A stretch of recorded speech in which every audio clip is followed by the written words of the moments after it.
The night is alive with music. Inside a glowing jazz bar, every note feels like a heartbeat, and every eye is fixed on the stage. The crowd sways, lost in rhythm, unaware that this melody is about to be silenced forever. A singer stands under a golden light, her voice soft, smooth, and filled with secrets. Her song climbs higher, the piano follows, and the air thickens with suspense. Suddenly, her voice trembles. The microphone slips. A glass shatters on the floor, and silence takes over the room. Somewhere in the crowd, a man in a dark coat watches closely, his expression unreadable. Tonight, a song ends, and a mystery begins. It was supposed to be a night of celebration. The Gin Joint, a famous jazz club in St. John's, was hosting a special performance, a charity night to honor the late owner's memory. The room sparkled under soft amber lights. Waiters moved swiftly between tables carrying glasses filled with laughter and gin. The singer, Lena Marlowe, had the kind of voice that made people forget their worries. Her every note floated through the smoky air like perfume. But even as she sang, something uneasy lingered beneath the beauty of the night, a tension no one could name. Detective Charlie Hudson sat near the bar, not for the music, but for the crowd. He had been invited by Joe, the bartender, an old friend who said he needed a quiet word after the show. Joe was known for mixing stories as easily as drinks, but his voice on the phone had been different this time, nervous, shaky. Hudson had promised to stop by, and as always, Rex was by his side, calm and alert, his eyes scanning the room with quiet intelligence. The music swelled, Lena's voice reaching a trembling high note. Then, in one quick moment, she gasped. The microphone slipped from her hand and fell with a sharp thud. The pianist froze. Gasps filled the room as Lena collapsed to the stage. Her drink rolled across the floor, leaving a trail of spilled gin. Hudson was already moving before anyone else reacted. Rex barked once, short, sharp, like a command. The audience stepped back, the lights dimmed slightly, and chaos rippled through the crowd. Hudson reached her side and checked her pulse. Weak, but there. He looked at the glass, then at the nearly empty bottle of gin on the table beside her microphone stand. "Call an ambulance," he said firmly, his voice cutting through the noise. Joe rushed forward, pale and shaking, while Rex's nose twitched, tracing a scent along the floor. He sniffed near the glass, then the bottle, then looked up at Hudson, a silent message that something wasn't right. Within minutes, paramedics carried Lena out, still breathing but unconscious. The club owner, a man named Frank Donovan, hurried over, his face red from worrying and anger. "What happened?" he demanded. "She was fine an hour ago." Hudson stood quietly, his eyes on the bottle. The label had a faint smudge, like it had been wiped clean. A chill crept through the room as he turned to Joe. "You said you needed to talk." "About what?" Joe swallowed hard. "It's about the club," he whispered. "Someone's been messing with the shipments." "The drinks," his voice shook as he glanced around the room. I didn't want to believe it, but he stopped. The police sirens echoed outside. Hudson's eyes narrowed. "You think someone poisoned her?" Joe didn't answer, but his silence was enough. Rex moved closer to the bar, sniffing along the shelves, his tail stiff. Hudson followed, spotting a second bottle of gin, same brand, same label, but the seal was cracked. He lifted it gently, sniffed, and frowned. A strange, bitter smell hung above the familiar scent of alcohol. It wasn't gin. It was something darker, chemical, hidden in plain sight. Hudson placed the bottle down carefully, his instincts already piecing together the fragments. Someone had turned a night of music into a message. Outside, the rain began to fall against the windows, soft at first, then heavier. The city lights blurred into streaks of gold and blue. Inside, the gin joint fell into a heavy silence. The music had stopped, but the story had just begun. Hudson glanced at Rex, who met his eyes with quiet understanding. Another case had found them, and it started with a poison song. The night outside the gin joint had turned colder, the kind of chill that seeps through glass and whispers across the floorboards. Inside, blue lights from the patrol cars painted the walls in slow, spinning shadows. The music posters on the walls, faces of smiling jazz legends, now stared down like silent witnesses. The scent of gin still hung in the air, sharp and sour, mixing with something faintly metallic that didn't belong there. Detective Hudson stood near the stage, his jacket damp from the rain. He watched as officers gathered statements, their pens scratching nervously against paper. The club had emptied, leaving behind the quiet hum of the neon sign and the low growl of the storm outside. Rex moved through the empty tables with purpose, his paws silent against the polished floor, nose low, tail steady. Every few seconds he paused, sniffed, then moved again, a hunter following an invisible trail. Sarah, the tech specialist, arrived with her usual calm efficiency. Her hair was tied back, laptop bag slung over her shoulder. "What do we have?" she asked. Hudson handed her the bottle, sealed now inside an evidence bag. Poison gin, or something close to it. Victims a local singer, Lena Marlowe. Collapsed mid-performance. She's at St. John's General right now, critical but stable. Sarah frowned, examining the bottle through the plastic. "You think someone was targeting her?" Hudson's eyes moved to the corner of the room, where the stage lights flickered faintly. Maybe, or maybe she was just in the way. Rex stopped suddenly near the bar. He pawed at a small gap behind a crate of tonic water. Hudson crouched beside him, reaching into the narrow space. His fingers brushed against something cold, a tiny glass vial, its cap missing. He held it up to the light, the liquid inside cloudy and half full. Sarah raised an eyebrow. "That doesn't look like gin." Hudson placed it carefully into a second evidence bag. "No, but it looks like someone's experiment." As they continued their sweep, the story began to unfold in fragments. Joe, the bartender, said the bottle came from their latest shipment, an expensive brand, one they didn't usually stock. Frank, the club owner, insisted the order came from a new supplier, cheaper, faster, with no questions asked. Hudson didn't like that answer. Cheap and fast rarely mixed well with clean. Pull the supplier records, he told Sarah, and check Lena's background too. Any reason someone might want her gone. Sarah nodded, fingers already flying across her keyboard. On it? "Also, you'll want to see this." She turned her screen toward him, a still image from the club's security camera. It showed the bar area, timestamped just an hour before the collapse. A man stood there, half hidden by shadows, wearing a hat pulled low over his face. He poured something from a small bottle into one of the gin containers, then slipped out of frame. Hudson's expression hardened. "Can you enhance that?" Sarah zoomed in, adjusting contrast and light. The man's face stayed blurry, but his hands were visible, strong, scarred, with a small tattoo near the thumb, a coiled serpent. Hudson recognized it instantly. He'd seen it before, years ago, in a case involving smuggling and counterfeit liquor. The mark of the Viper Syndicate. The pieces began to align, quietly, dangerously. The gin joint shipments, the cheap supplier, the tampered drinks, all threads leading back to the same shadowy network. Hudson exhaled slowly. So the poison wasn't meant for Lena. It was meant as a warning. Rex barked once, low and sharp, as if agreeing. Hudson's phone buzzed. It was Sarah again, her voice quick and tense. "Charlie, I ran Lena's background. She's been getting threats, anonymous messages. Someone accusing her of singing for the wrong people." Hudson turned toward the stage, his mind racing. "What people?" "That's the thing," Sarah replied. "She used to perform at another club, one that got shut down for money laundering last year. Guess who owned it?" Hudson's jaw tightened. The Viper Syndicate. Outside, thunder rolled across the sky. Hudson walked to the front window, watching the rain trace lines down the glass like cracks forming in the story. "They're back," he said quietly. "And this time, they're not hiding in the dark." He turned to Rex, who was watching him closely. "Find the trail," Hudson said.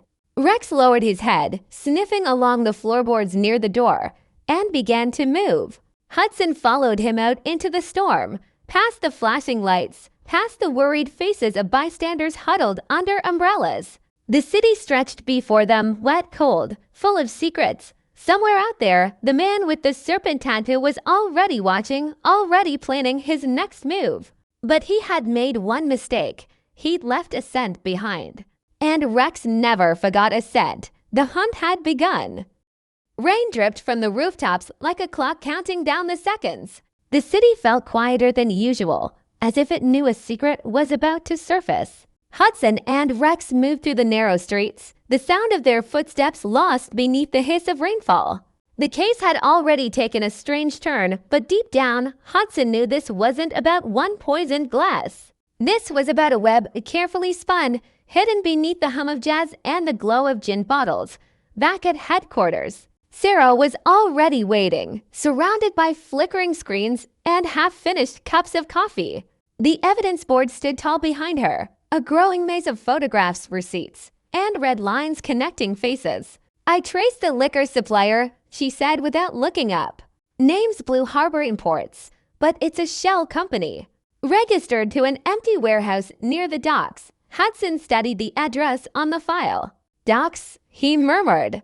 "That's Viper territory." Rex sat at his feet, ears alert. The dog's calm presence was a grounding force in the storm of confusion. Hudson looked down at him and smiled faintly. "Guess we're taking a walk by the water tonight." They arrived at the warehouse long after midnight. The rain had eased, leaving behind puddles that reflected the moonlight like broken glass. The air smelled of salt and diesel, thick with the sea's restless breath. The building loomed ahead, silent and hollow, its metal siding streaked with rust. Hudson crouched near the door, running his hand over the lock. Fresh scratches. Recently forced open, he signaled to Rex, who moved ahead, nose low, body tense. Inside, the warehouse was a cathedral of shadows, crates stacked high, beams creaking softly overhead. The only light came from the faint glow of a security bulb, swinging gently from a wire. Hudson's flashlight cut through the dark, catching glimpses of bottles, labels, and papers scattered across a work table. It wasn't a shipping site. It was a lab. He stepped closer. The table held open ledgers filled with numbers and coded notes. Among them lay small vials like the one Rex had found at the gin joint. Some were empty, others still half full of cloudy liquid. A chemical smell filled the air, sharp, wrong. Hudson picked up one vial and held it against the light. Inside, something shimmered faintly like oil on water. Rex sniffed the air, then growled softly, low and warning. Hudson froze, listening.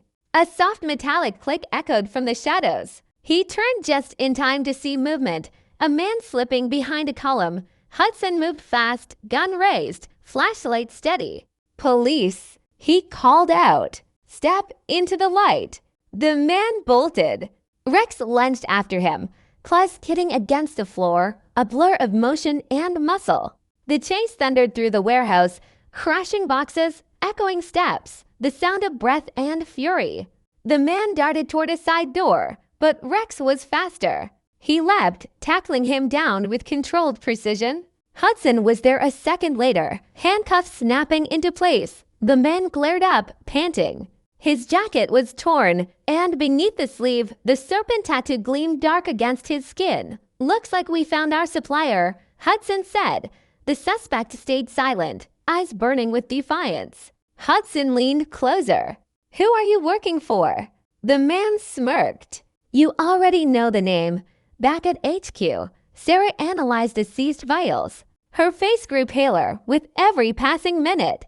"This isn't just poison," she said. "It's synthetic, complex, designed to mimic alcohol but with delayed toxicity. Whoever made this knows chemistry and money laundering. They're mixing fake gin with real shipments, using it to move chemicals across borders." Hudson's mind raced. So the poisoning at the club wasn't an accident. It was exposure. Someone wanted to test the batch. Sarah nodded. And Lena Marlowe was the unlucky test subject. But then came the next twist. The man they caught wasn't a loyal criminal. Under pressure, he broke. "It's bigger than Viper," he said. "Someone inside the city police is protecting the trade. Orders come from high up, names you wouldn't believe." The room fell silent.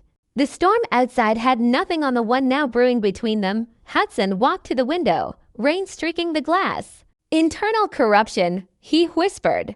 That's why the shipment passed customs without inspection. He turned back to Sarah, traced every transaction from Blue Harbor Imports. Every payment, every shipment log. Sarah hesitated.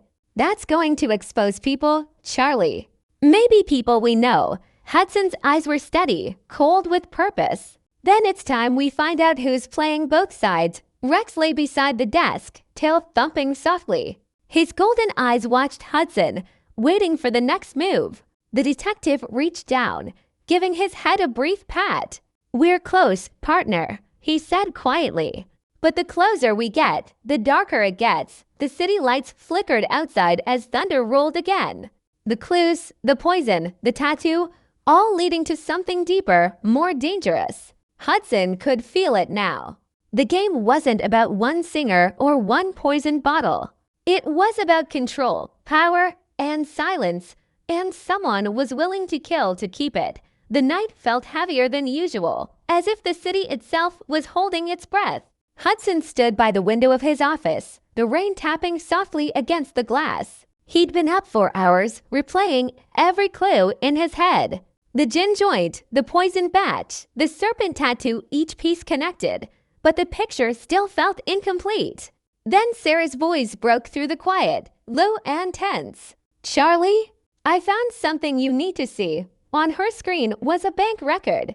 Multiple transfers from the same account, clean, deliberate, all marked under city maintenance funds. The money wasn't going to the docks. It was going to a private account under a name Hudson knew too well. Frank Donovan, the owner of the gin joint. Hudson's jaw tightened. He's been using the club as a front, Sarah said, eyes flicking between the numbers. He brought in the fake shipments himself. The poison gin wasn't meant to be an accident. It was meant to erase evidence before the investigation caught up. Hudson's thoughts raced. Lena's poisoning, Joe's fear, the missing bottle, it all made sense now. Donovan had staged a chaos to destroy the trail, but something had gone wrong. Lena had taken the wrong glass. Hudson grabbed his coat. He's not done yet, he muttered by the time Hudson and Rex reached the gin joint. The rain had stopped, leaving the streets slick and shining under the streetlights. The neon sign buzzed faintly above the door, half the letters burned out, spelling Gin Joe, a fitting symbol for a place built on half-truths. Inside, the lights were dim. Chairs were stacked, the air heavy with cleaning chemicals and guilt. Hudson moved quietly through the room, his boots echoing on the wood. Rex followed close, nose twitching. Then a sound, soft, deliberate, came from behind the stage curtain. A faint clink of glass. Hudson signaled Rex to stay low and stepped forward, pushing the curtain aside. Frank Donovan stood at the bar, his hands trembling as he packed bottles into a crate. The fake labels were gone. The real brand names glared in their place. When he saw Hudson, he froze. Charlie, he said, forcing a smile. Didn't expect you tonight. Looks like you've been busy, Hudson replied, his voice calm but sharp. Donovan laughed nervously.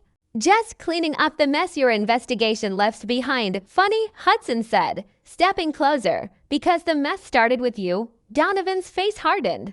You don't understand. These people don't let you say no. You either play along or disappear. I was protecting my business by poisoning your own singer. Hudson cut in. By turning your club into a lab for fake liquor. Donovan's mask cracked.